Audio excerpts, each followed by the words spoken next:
Voilà, aujourd'hui, la médecine se décline en 4 P. Elle se veut prédictive, préventive, de précision et participative. La relation entre le patient, le médecin et le chercheur ne peut plus être asymétrique, comme elle a été extrêmement longtemps. Dans notre jargon, nous disions « il y a des bons patients ». Entendez par là des patients soumis, qui ne comprennent pas, mais à qui on peut proposer des choses qu'ils ne peuvent pas suivre, le sachant, l'ignorant. Ceci est terminé. Le patient participe de façon décisive à la recherche médicale, qu'il s'agisse de l'observation et du recueil des données qui permettent l'établissement du diagnostic, de son consentement éclairé à s'engager dans des essais thérapeutiques et de son apport au suivi régulier de sa maladie. Chacune de ces étapes nécessite une coopération étroite entre patients, chercheurs, médecins et soignants dans le respect d'une éthique bien comprise et acceptée.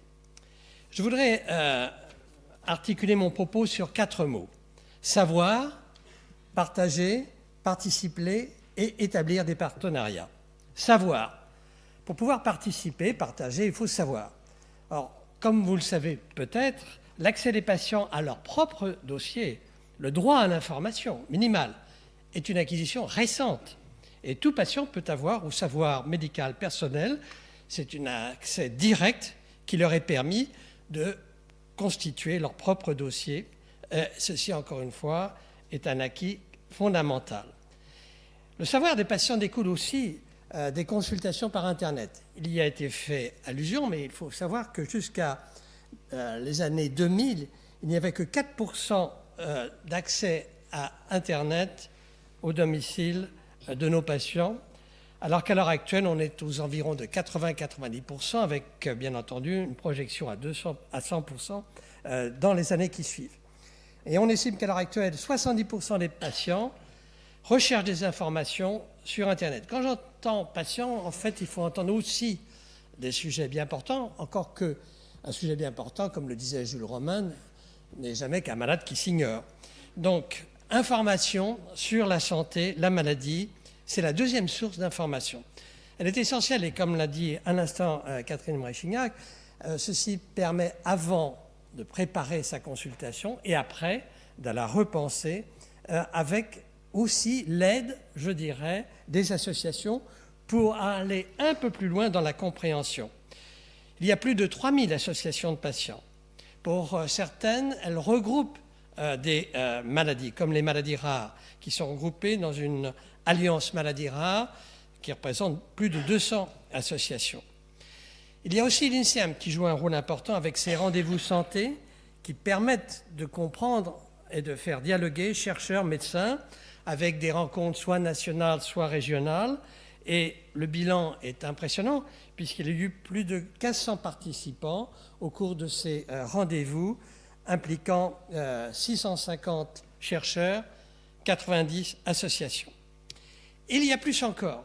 La loi HPST, c'est-à-dire Hôpital, Patient, Santé, Territoire de juillet 2009, fait obligation de l'éducation thérapeutique. Un sujet d'ailleurs qui a été longuement débattu, discuté au niveau de l'Académie nationale de médecine. Selon l'OMS, l'éducation thérapeutique du patient est un processus continu, intégré dans les soins centrés sur le patient. Il comprend des activités organisées de sensibilisation, information, apprentissage et accompagnement psychosocial concernant la maladie, le traitement prescrit, les soins. Et l'éducation thérapeutique devrait rendre le patient capable d'acquérir et maintenir les ressources nécessaires pour lui permettre de gérer de façon optimale sa vie avec la maladie. Car effectivement, tout est là. Finalement, le médecin, certes, travaille pour le malade, et surtout, à l'heure actuelle, ce qui change, c'est qu'il travaille avec le malade. Le patient peut aller au-delà d'une simple connaissance de sa maladie. Il peut devenir, comme il a été dit, expert. Et à l'heure actuelle, il existe une université des patients. C'est un premier exercice pédagogique en cours avec 3 universités qui participent au niveau de Paris, Marseille et Lyon. Marseille et Grenoble, pardon, excusez-moi pour les Grenoblois. Et donc, cette expérience consiste en 36 patients experts. d'après mes informations, dans 8 départements pour accompagner, aider à la prise en charge des patients en tenant compte du contexte familial, social, professionnel. Et à terme, et c'est important, un diplôme de patient expert peut être projeté avec un statut et donc nous arrivons réellement, au fond, à passer du soignant au soigné et du soignant au soigné. Donc, le partage, deuxième point. Le partage, bien sûr, le partage du patient avec le corps soignant, d'une part, mais aussi avec les autres patients. Partager son vécu quotidien, en parler. Pour les maladies chroniques, invalidantes, quand on a eu l'expérience d'une maladie chronique, de la douleur chronique, d'une addiction à l'alcool ou à d'autres addictifs, il est important de pouvoir trouver un endroit où s'exprimer, mettre des mots aux mots, rompre l'isolement. Et ces lieux d'échange, ce sont encore une fois les associations. Et c'est aussi le site Internet. J'avais été très frappé par l'ouverture en 2005 d'un site qui s'appelle Patients Like Me. Ce site est tout à fait important dans la mesure où un patient atteint d'une maladie, je dirais, parmi les plus épouvantables, qui est la sclérose latérale amyotrophique, la maladie de Charcot, avec une paralysie progressive ascendante qui aboutit à la mort en pleine conscience.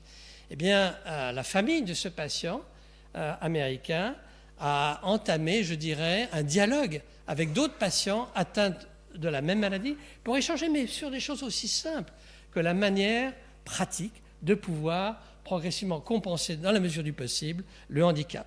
Ce site est très actif et comporte maintenant d'autres maladies que la seule sclérose latérale amyotrophique. Troisième point, la participation. Bien sûr, la participation aux essais cliniques et thérapeutiques.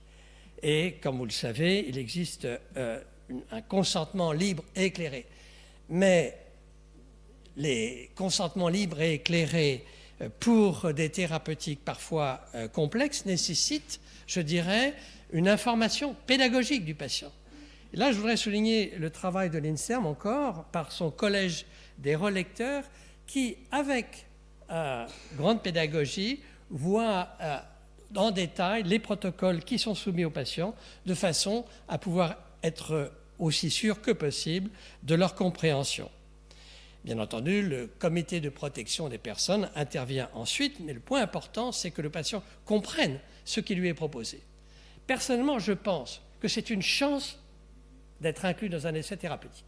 Et j'en veux pour preuve que les essais thérapeutiques, même dans la branche placebo, montrent toujours des résultats supérieurs à ce qui était attendu par les études observationnelles. Pourquoi ? Parce que simplement le fait d'être dans un essai thérapeutique implique, je dirais, de la part du patient, la volonté de se prendre en charge, et même, encore une fois, s'il se trouve dans un groupe placebo par rapport au groupe actif, il en tire un bénéfice. Mais il n'y a pas que ça dans la participation. Il y a la participation volontaire à des cohortes. Elles sont absolument essentielles, toutes ces cohortes, pour nous permettre de suivre l'évolution naturelle de la santé des gens, des maladies. Nous avons des cohortes organisées à l'INSERM, on en parlera tout à l'heure, je pense avec Pascal Huillier sur François Huillier, sur les cohortes Nutri-Santé. Il y a des cohortes, une cohorte Gazelle qui a plus de 20 ans, qui permet ainsi de suivre de façon longitudinale le devenir des patients en reliant les maladies à un certain nombre de paramètres, et notamment, bien sûr, aujourd'hui, des paramètres génétiques. Le patient est aussi un acteur dans la mesure où il peut s'auto-mesurer, il peut s'auto-traiter. C'est évident pour le diabète, ça l'est moins pour l'hypertension, qui est ma discipline. Je peux vous dire que ça n'a pas été facile à faire accepter que le patient se prenne lui-même la pression artérielle. Pas facile, non pas de la part des patients qui ne demandaient pas mieux et qui le comprenaient, mais de la part du corps médical. On s'est fait huer quand on a eu cette proposition qui a semblé iconoclaste à un moment donné. La mission INSERM Association Recherche et Société, dont on a parlé aussi, qui rapproche les chercheurs et les associations de patients intéressés par la recherche, en lien avec le groupe de réflexion avec les associations de malades, aide là aussi à établir un dialogue fructueux. Dernier point, le partenariat. Je pense que le partenariat patient-société, en fin de compte, patient, association, chercheurs et société, est quelque chose de tout à fait intéressant et qui se développe. D'abord, il est institutionnel. La Haute Autorité de Santé a dans sa gouvernance des représentants d'usagers. Elle aide d'ailleurs au passage les associations par un financement de l'ordre de 6 millions d'euros à 333 associations. Ce partenariat, c'est aussi bien sûr l'aide que les associations donnent en termes de fonds dévolus à la recherche médicale, aux chercheurs et aux unités de recherche, avec des tensions qui peuvent exister. Il y a une certaine impatience des patients qui peuvent bousculer les protocoles classiques. On l'a vu avec ACT UP pour le sida, qui a fait d'ailleurs bouger les lignes en matière d'essais thérapeutiques, car on est passé d'une stratégie classique traditionnelle d'essais comparatifs à un autre type de stratégie qui est tout à fait intéressante et qui a permis d'obtenir des résultats. Il y a aussi d'autres tensions qui peuvent exister, à savoir les associations peuvent souhaiter une recherche plus rapidement finalisée que cognitive, alors que les chercheurs souhaiteraient en retour pouvoir comprendre avant de finaliser leur recherche.